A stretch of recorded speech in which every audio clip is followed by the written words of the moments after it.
एक बार घर छोड़कर भागी हुई औरत या मर्द कभी भी भाग सकता है, उस पर भरोसा नहीं कर सकते। नमस्कार दोस्तों, मेरा नाम है गोपाल और आप देख रहे हो द सेकंड ओपिनियन। प्लीज़ मेरे चैनल को लाइक, शेयर और सब्सक्राइब करिए। दोस्तों, जैसे कि आपको पता है कि लोकसभा चुनाव जनरल इलेक्शन के जो 2024 के रिजल्ट्स नतीजे आपके सामने आए। 292 सीटों पे एनडीए आई है और 233 सीटों पे लगभग इंडिया गठबंधन, मतलब जो इंडिया गठबंधन था कांग्रेस के नेतृत्व में, उन्होंने विजय प्राप्त की है। दोस्तों, चुनाव कैसे हुआ, अलग अलग स्टेट में बीजेपी क्यों हारी, इसके बारे में हम अलग विश्लेषण करेंगे। आज का हमारा मुद्दा है कि क्या केंद्र में मोदी जी की सरकार बनेगी, क्या मोदी जी तीसरे टर्म में प्राइम मिनिस्टर बन पाएंगे। तो आइए इसके बारे में थोड़ा डिस्कस करते हैं। तो सबसे पहले जो मैंने आपको एनेक्डोट बताया था कि घर से एक बार भागी हुई औरत या मर्द कभी भी भाग सकता है, उसके ऊपर भरोसा नहीं कर सकते। तो ये जो मैंने सिमिलैरिटी निकाली, ड्रॉ की है, ये नीतीश कुमार के लिए ड्रॉ की है। 18 साल से नीतीश कुमार जी बिहार के पॉलिटिक्स में चीफ मिनिस्टर बन के बैठे हैं और उन्होंने कितनी बार पलटियाँ मारी है अभी वही भूल गए हैं।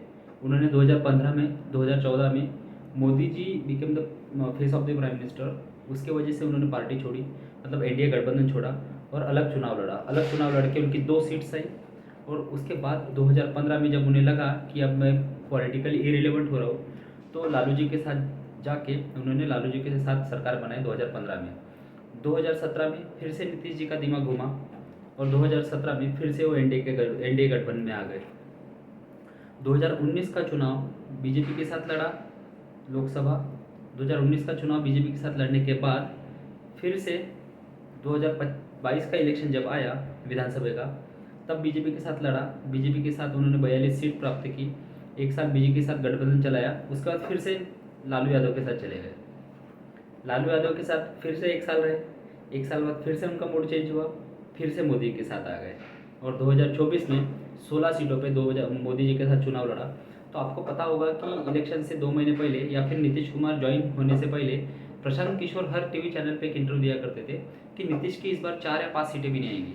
तो मेंबर ऑफ पार्लियामेंट्स का बहुत ज़्यादा नीतीश कुमार पे प्रेशर होने के वजह से उन्हें ये डिसीजन लेना पड़ा। फिर से पार्टी की टूट के कगार पे थी। नीतीश कुमार का जो मानसिक संतुलन आजकल चल रहा है कि स्टेज पे क्या बोलते पता नहीं चलता। उस दिन स्टेज पे बोले कि मोदी जी हम आपको फिर से मुख्यमंत्री बनाएंगे, पता नहीं उनके जीवा पे सरस्वती बैठी थी तो मोदी जी की मेजोरिटी आई नहीं। उसके बाद उन्होंने बोला कि हम 400 नहीं 4000 सीटें जीतने वाले हैं।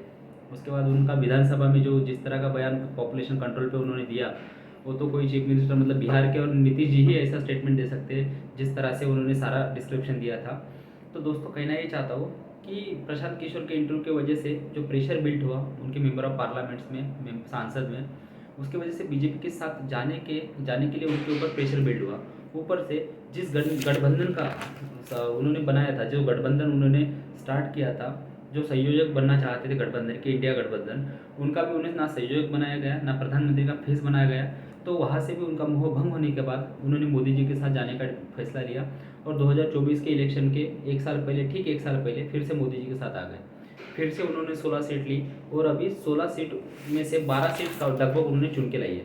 तो दोस्तों, ये 12 सीट जो चुन के लाई है, इस 12 सीट्स है, एक किंग मेकर बन सकते हैं नीतीश कुमार। बट अभी आंकड़ा ऐसा वैसा है कि चंद्रबाबू नायडू 240 बीजेपी के पास है, चंद्रबाबू नायडू के पास 16 सीट्स है और नीतीश कुमार जी के पास 12 सीट्स है। और बाकी सीट्स जो अदर एलजेपी पार्टी के पास है, एकनाथ शिंदे की शिवसेना के पास 6 है। तो एकनाथ शिंदे की शिवसेना की 6 सीट्स और एलजेपी चिराग पासवान की 5 सीट, ये तो तय मानेंगे, ये तो कहीं जाएंगे नहीं। बट दिक्कत है इन 12 सीटों की। 290 सीट्स बीजेपी के पास है, मतलब एनडीए के पास अभी है। उसमें से अगर 12 सीट्स नीतीश कुमार की निकल जाती है तो 280 पे एनडीए गठबंधन आ जाता है। बट अगर नीतीश कुमार चले गए तो कोई दिक्कत नहीं, बट उसके साथ अगर चंद्रबाबू नायडू, इनको अगर कुछ प्रलोभन मिलता है तो फिर अगर वो चले गए तो 280 में से 16 सीट जाने के बाद 264 सीट्स बचती है दोस्तों। फिर एनडीए का सरकार बनाना और प्रधानमंत्री मोदी जी का तीसरी टर्म में प्रधानमंत्री बनना बहुत ही ज़्यादा मुश्किल हो जाएगा। अब मैं क्यों कह रहा हूँ कि नीतीश कुमार पलट सकते हैं, तो हाँ दोस्तों, नीतीश कुमार पलटने के चांसेस पूरे। आज ही आपने देखा होगा कि एनडीए जीतने के बाद भी मोदी जी ने कल उनकी स्टेज से तारीफ की, लेकिन एनडीए जीता तो उन्होंने सादा ट्वीट भी नहीं किया कि एनडीए को बधाई देने का। इससे उनकी खींच जो मोदी जी के बारे में है वो समझ में आती है। और दूसरी बात ऐसी कि अमर्त्य सेन नाम के आपको एक फिलोसोफर पता होंगे या स्कॉलर्स पता होंगे, तो पॉलिटिकल स्कॉलर्स भी है, वो इकोनॉमिस्ट कहते हैं खुद को। उन्होंने यूएन में एक बार जो नीतीश कुमार के पर्सनल प्रिंसिपल सेक्रेटरी थे उनसे मिले थे तो उन्होंने बताया कि Nitish Kumar could be a prime minister, Nitish Kumar is a prime minister candidate. तो उनके दिमाग में वो ऑन ऑफ चलते रहता है, जब भी चुनाव आता है लोकसभा का तो उनको उनके दिमाग में वो प्रधानमंत्री बनने का सपना बार बार आते रहता है। तो इस बार उन्हें पता है कि मैं प्रधानमंत्री इंडिया गठबंधन की तरफ से या फिर प्राइम मिनिस्टर नरेंद्र मोदी से ऐसे डील करेंगे कि खुद के लिए उप पंतप्रधान मांग लेंगे या फिर राष्ट्रपति या उपराष्ट्रपति खुद के लिए मांग लेंगे, और बिहार तो उनके पास रहेगा ही। अभी सारी बात आती है चंद्रबाबू नायडू पे दोस्तों। तो चंद्रबाबू नायडू क्या बीजेपी के साथ रहेंगे? तो दोस्तों देखो, हर किसी को अपना पर्सनल स्कोर सेटल करना होता है। पॉलिटिक्स में there is no permanent enemy and there is no permanent friend. आज चंद्रबाबू नायडू को पावर में लाने के लिए बीजेपी ने आंध्र प्रदेश में बहुत सारी मेहनत की, अच्छी खासी मेहनत की। वहाँ पे मोदी जी की, अमित शाह की रैलियाँ हुई, अलग अलग लोगों की रैलियाँ हुई। चंद्रबाबू नायडू को as a chief minister face वहाँ पे प्रपोज किया गया। बट अभी चंद्रबाबू नायडू का दिक्कत ये है दोस्तों कि चंद्रबाबू नायडू के साथ फुल मेजॉरिटी, मतलब एब्सोल्यूट मेजॉरिटी इन आंध्र प्रदेश। मतलब आंध्र प्रदेश की सरकार ना बीजेपी के भरोसे, ना जो अपने दूसरे एक्टर है पवन कल्याण, उनकी जो पार्टी है उनके भरोसे। तो सरकार बन गई है तो सिर्फ चंद्रबाबू नायडू के भरोसे बनी है, तो उनको बीजेपी की आंध्र प्रदेश में सरकार बनाने के लिए कुछ भी ज़रूरत नहीं। ठीक है, तो बात यह कुल मिला के यह आती है कि जब चंद्रबाबू नायडू को 2019 में, चंद्रबाबू नायडू अलग है स्पेशल स्टेटस के नाम पे कि आंध्र प्रदेश को स्पेशल स्टेटस का दर्जा मिलना चाहिए, उसके नाम पे अलग हुए, तो आज भी वह मुद्दा काम आएगा और उठेगा फिर से कि अभी स्पेशल स्टेटस चाहिए।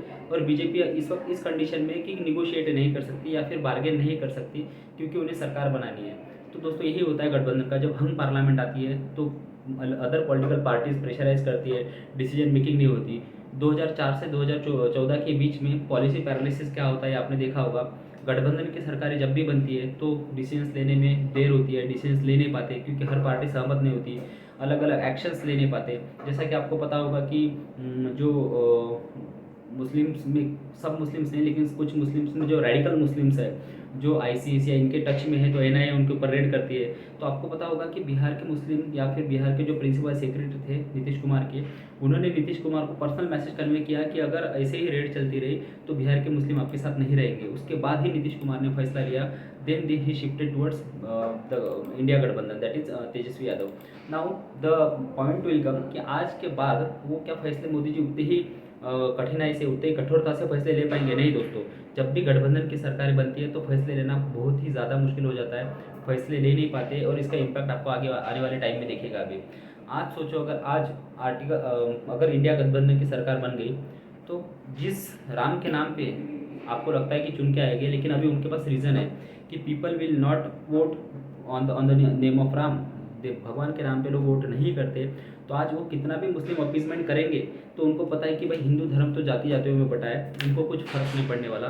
We can get the majority of vote share from Muslims, Dalits and then other caste, so we can form the government by our own.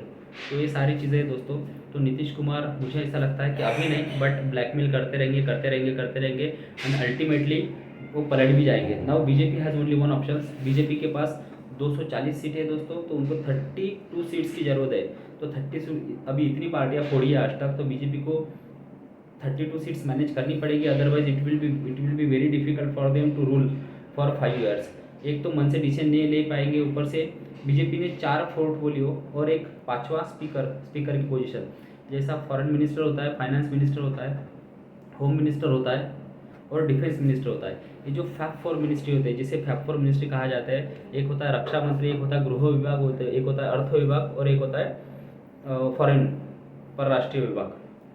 तो ये सारे विभाग बीजेपी ने खुद के पास रखने चाहिए। ऊपर से द पोजीशन ऑफ स्पीकर, जब भी हम पार्लियामेंट आती है या फिर किसी पार्टी को एब्सोल्यूट मेजॉरिटी नहीं होती तो दोस्तों स्पीकर का रोल बहुत ज़्यादा इंपॉर्टेंट हो जाता है, क्योंकि स्पीकर के कोर्ट में ही सारी चीज़ें होती है, स्पीकर के सामने ही सारी चीज़ें डिसाइड होती है। तो स्पीकर की पोजीशन इज़ वेरी डिफिकल्ट। तो मैं तो यही सजेस्ट करूँगा कि स्पीकर की पोजीशन बीजेपी खुद के पास रहे, जैसा 2004 में बाल योगी टीडीपी की तरफ से स्पीकर बने थे, इस बार बीजेपी ने खुद का स्पीकर बनाना चाहिए। हाँ, आप अलग अलग पोर्टफोलियो बांटो, बट इस वक्त अगर सबसे इंपॉर्टेंट चीज़ है तो वो है सरकार बनाना। सरकार बनाएंगे, पावर में रहेंगे तो ही कुछ कर पाएंगे।